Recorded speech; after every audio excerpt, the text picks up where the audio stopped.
تو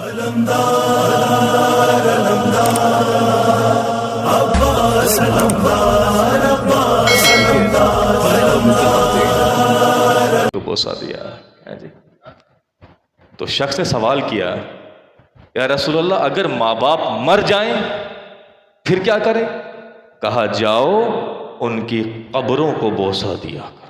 عجیب ہستی ہیں یہ والدین، اگر ماں راضی نہیں تو سیدہ راضی نہیں، اگر باپ راضی نہیں تو مولا حسین راضی نہیں، باپ راضی نہیں تو حضرت عباس راضی نہیں۔ عجب عجب سسٹم اللہ نے بنایا ہے جی۔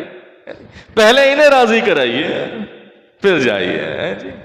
ایک شخص ہے اگر ماں باپ ناراض ہوں تو اولاد کو شفا بھی نہیں ملتی جی۔ ایک شخص بادشاہ ہے، اس کو ایک بیماری ہو گئی ہے، سفید دھبے کی بیماری ہوتی ہے جس کو برس کی بیماری کہتے ہیں۔ بیماری میں لاحق ہے، اس نے اپنے دربار میں وزیر سے کہا کہ جاؤ دیکھو کہ اس دور کا سب سے بہترین طبیب کون ہے۔ تو اس کے وزیر نے ڈھونڈا، بھئی ایک طبیب ملا وہاں پر، طبیب کو لے کر آئے۔ اب چونکہ مجمع بھرا پڑا ہے تو اس بادشاہ نے کہا کہ مجھے فلاں فلاں بیماری ہے، اس کا علاج بتا دو۔ تو اس طبیب نے کہا کہ فلاں چیز کھاؤ اور فلاں چیز سے پرہیز کرو، پھر میں اگلے دن آؤں گا چیک کروں گا تمہیں۔ اگلے دن وہ پھر طبیب آیا، چیک کر کے بتایا، بولا میں تمہارا علاج نہیں کروں گا۔ بولا کیوں؟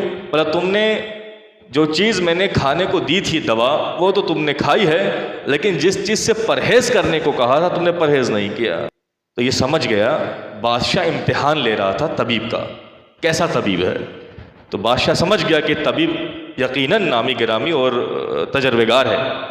طبیب کو تنہا لے گیا اور کہنے لگا دیکھیں مجھے اس قسم کی کوئی بیماری نہیں ہے، مجھے دراصل برس کی بیماری ہے، بس آپ میرا اس کا علاج کر دیجئے۔ طبیب نے کہا ٹھیک ہے میں علاج کر دیتا ہوں تمہارا، تم فلاں فلاں دوا کھاؤ اور پرہیز کرو، انشاءاللہ تمہیں شفا مل جائے گی۔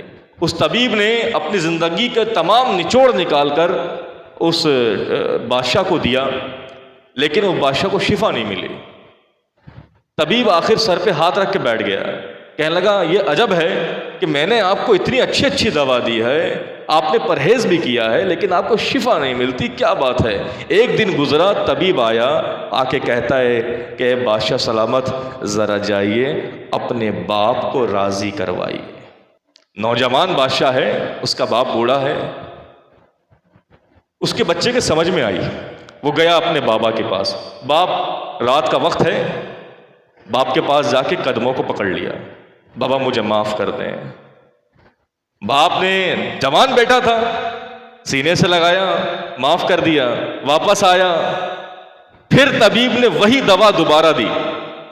جب وہی دوا دوبارہ دی ہے اب شفا یاب ہو گیا۔ طبیب بڑا پریشان، لیکن اس نے حل نکال لیا۔ اب بادشاہ پریشان، پھر بلایا بادشاہ کو، بھئی یہ تو بتاؤ تمہیں پتہ کیسے چلا کہ میرا باپ مجھ سے ناراض ہے؟ تو وہ طبیب کہتا ہے کہ میں نے دیکھا کہ جو بھی تمہارے پاس آتا ہے سائل تم اسے خالی ہاتھ نہیں لوٹاتے ہیں جی، اور تمہارے دربازی سب تم سے راضی ہیں، لیکن جب مجھے معلوم ہوا کہ تمہارا باپ زندہ ہے لیکن تم سے ملاقات نہیں کرتا، میں سمجھ گیا کہ تمہارا باپ تم سے ناراض ہے۔ اور اتنا تو میں نے بھی پڑھا ہے اگر ماں باپ ناراض ہوں تو اللہ شفا نہیں دیتا۔ یہ ماں باپ بہت عجب ہستی ہے جی، لیکن عجب ہے یہ انسان جب ماں باپ ہوتے ہیں نا تب ان کی قدر نہیں ہوتی۔ کبھی ہوتا ہے نگاہیں ملا کر باپ سے انسان تلخ لہجے میں بات کر لیتا ہے، کبھی ماں سے انسان الجھ جاتا ہے، پتہ ہے کب روتا ہے جب ان کا جنازہ آنکھوں کے سامنے آ جاتا ہے، پھر انسان ہاتھوں کو مل رہا ہوتا ہے، اے اماں اب تو اٹھ کے بلا لے، ابا آئندہ ایسی غلطی نہیں کروں گا، اماں مجھے معاف کر دے۔ حضرت موسیٰ جب کوہ طور پہ جا رہے تھے نا، تو جب ان کی والدہ اس دنیا سے رخصت ہو گئیں، جب ماں کے مرنے کے بعد کوہ طور پہ جانے لگے تو آواز غیر، اے موسیٰ ذرا سنبھل کر چلنا، اب پیچھے تمہاری ماں دعا کرنے کے لیے نہیں رہے۔ عجب ہے یہ والدین، ایک دفعہ ایک مرتبہ، ماں باپ صرف ایک دفعہ ہی ملتے ہیں جی، ہاتھ سے چلے جائیں لوٹ کر نہیں آتے۔ روایت میں لکھا ہے وہ اولادیں جو اپنے ماں باپ کی زندگی میں ان کے ساتھ نیکیاں کرتی ہیں، احسان کرتی ہیں، ان کی خدمت کرتی ہیں، لیکن اگر یہی ماں باپ مر جائیں اور پھر یہ اولادیں انہیں بھلا دیں، ان کو یاد ہی نہ کریں، تو ایسی اولادیں بھی روایت میں ہے کہ نافرمان اولادیں کہلاتی ہیں۔ ایسی اولادیں بھی نافرمان کہلاتی ہیں کہ جو مرنے کے بعد بھی بھول جائیں۔ جی آپ کو نہیں معلوم؟ ایک شخص نے سوال کیا، مولا ہم نے روایت پڑھی ہے کہ ماں باپ کے چہرے کی طرف دیکھیں تو حج مقبولہ کا ثواب ہے۔ مولا نے کہا بالکل، بے شک حج مقبولہ کا ثواب۔ بولا مولا اگر ماں باپ مر جائیں تو پھر اس ثواب کو کیسے حاصل کریں؟ کہا کہ شب جمعہ اور جمعے کے دن جا کے ماں باپ کی قبروں کی زیارت کیا کرو، تمہیں وہی ثواب ملے گا جو ان کی زندگی میں ملا کرتا تھا۔ یہی ماں باپ ہیں، انتظار کرتے ہیں جی آج میرا بچہ مجھے سورہ فاتحہ بھیجے گا، آج میرا بچہ ایصال ثواب کرے گا۔ جی انتقال کا مطلب ہی تو یہی ہے جی کہ جسم کا روح سے علیحدگی ہو گئی، روح فنا نہیں ہوئی ہے، روح زندہ ہے جی۔ جسم چھوڑا ہے نا، کرائے کا گھر تھا چھوڑ دیا جی۔ ہم لوگ بھی کرائے کے گھر میں رہ رہے ہیں جی، ایک وقت آئے گا ختم جی، روح پرواز کر جائے گی، جسم مٹی بن جائے گا، لیکن روح تو زندہ ہے۔ اسی کو انتقال کہتے ہیں، اسی کو انتقال کہتے ہیں، اسی کو ایمان کہتے ہیں جی۔ مولا نے کہا نا موت کی تیاری کرو جی۔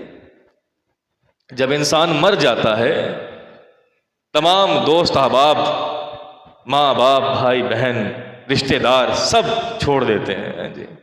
سچ ہے کوئی مردے سے محبت نہیں کرتا جی، جا کے دفنا دیتا ہے جی، کندھے پہ لے کے جاتے ہیں، مٹی میں دفنا دیتے ہیں، اور جب واپس آتے ہیں پھر وہی اکڑ رہتی ہے، پھر وہی مزاج رہتا ہے، پھر وہی جو ہے قطع رحمی رہتی ہے۔ رسول اللہ فرماتے ہیں کہ اے میرے اصحاب، اے میرے لوگوں جو ایمان لائے ہو، تم مجھ سے دو چیزوں کا وعدہ کر لو۔ پہلی کیا؟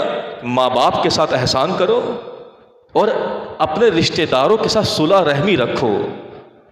اگر ایسا کرو گے تو میں تمہیں 3 چیز کی ضمانت دیتا ہوں۔ وہ 3 چیز کیا ہے؟ کہ اللہ تمہاری عمر میں اضافہ کرے گا۔ اگر عمر میں اضافہ کرنا چاہو، اپنی حیات بڑھانا چاہو، تو اپنے ماں باپ کے ساتھ احسان کرو، رشتہ داروں کے ساتھ قطع تعلقی مت رکھو۔ اگر اپنی عزت میں اضافہ چاہتے ہو تو ماں باپ پر احسان کرو، ان کے ساتھ نیکی کرو، اور اگر اپنے رزق میں اضافہ چاہو تو ان کے ساتھ نیکی کیا کرو۔ جب انسان کو مٹی میں دفنا کے آتے ہیں، یہ بھول جاتے ہیں کہ ایک دن انہی میں سے کوئی ہوں گے جو لا کے مجھے بھی یہیں دفنائیں گے جی۔ عجب ہے یہ سسٹم اللہ کا۔ آج ہم کسی کی برسی پڑھ رہے ہیں، کل کو کوئی اور سامعین ہوں گے، ممبر یہی ہوگا، مولانا دوسرا ہوگا، میری برسی کی مجلس پڑھ رہا ہوگا جی، سننے والے بھی کوئی اور ہوں گے جی۔ سسٹم ہے اللہ کا، مرنا سب کو ہے۔ جب دفنا کر آتے ہو تو یہ ذہن میں رکھو، ایک وقت آئے گا مجھے بھی اسی 2 گز زمین میں آنا ہے جی، اسی زمین میں آنا ہے۔ اس کی تیاری کر لینا چاہیے۔ کبھی کوشش کریں، کبھی اپنی ذات سے کسی کی دل آزاری نہ کریں جی۔ مکتب اہل بیت میں جب دفنانے لے کر جاتے ہیں، مسئلہ آ گیا ہے تو بیان کر دیتا ہوں کہ جب قبر میں بندے کو ڈالا جاتا ہے کیا پڑھتے ہیں؟ شیعان اثنا عشری جو ہیں کیا پڑھتے ہیں؟ تلقین پڑھتے ہیں۔ ایسا ہی تلقین کتنی مرتبہ پڑھنی چاہیے؟ 2 مرتبہ۔ جو مشہور و معروف عام ہے 2 مرتبہ نہیں، تلقین 3 مرتبہ پڑھنی مستحب ہے۔ پہلی مرتبہ کہ جب حالت احتضار ہو، جب دیکھ لیں کہ اس کی روح جو ہے اب نکل رہی ہے، حالت احتضار سمجھتے ہیں نا، جب کسی کی روح اس کے جسم چھوڑ رہی ہو تب اس کے سامنے تلقین پڑھنا چاہیے۔ اور جب یہ مر جائے، کفن حنوط سب ہو جائیں، غسل دے کے جب اس کو قبر میں دفنانے آئے، قبر میں جب اندر لٹایا جاتا ہے تب تلقین پڑھی جاتی ہے جی۔ اچھا تلقین پڑھی کیسے جاتی ہے؟ تو قبلہ وہ ہاتھوں کو کینچی بنایا جاتا ہے جی۔ اچھا کینچی کیوں بناتے ہیں؟ ہاتھوں کو کینچی بناتے ہیں، مردے کو ہلاتے ہیں، شانہ ہلاتے ہیں. کیوں ہلاتے ہیں مردے کو؟ وہ تو مر گیا ہے، کیا ضرورت ہے اسے ہلانے کی؟ اور شانہ پکڑنے کی کیا ضرورت ہے؟ کینچی کیوں بنا؟ سنیے، کینچی بنانا کے جو پیچھے کا جو سبب ہے وہ یہ ہے کہ مردہ جس طرح لیٹا ہوتا ہے، جی جس طرح سے مردے کا سیدھا ہاتھ ہو، سیدھا کندھا ہو اور ہمارا سیدھا ہاتھ ہو، مردے کا الٹا کندھا ہو، ہمارا الٹا ہاتھ ہو، اگر ایسے پکڑ لیں گے تو الٹا ہو جائے گا. مردے کا الٹا کندھا، ہمارا سیدھا ہاتھ، مردے کا الٹا سیدھا کندھا، ہمارا الٹا ہاتھ. اگر اسی کو ایسے گھما دیں گے تو ہمارا الٹا ہاتھ، مردے کا الٹا کندھا، ہمارا سیدھا ہاتھ، مردے کا سیدھا کندھا. یہ وجہ ہے کینچی بنانے.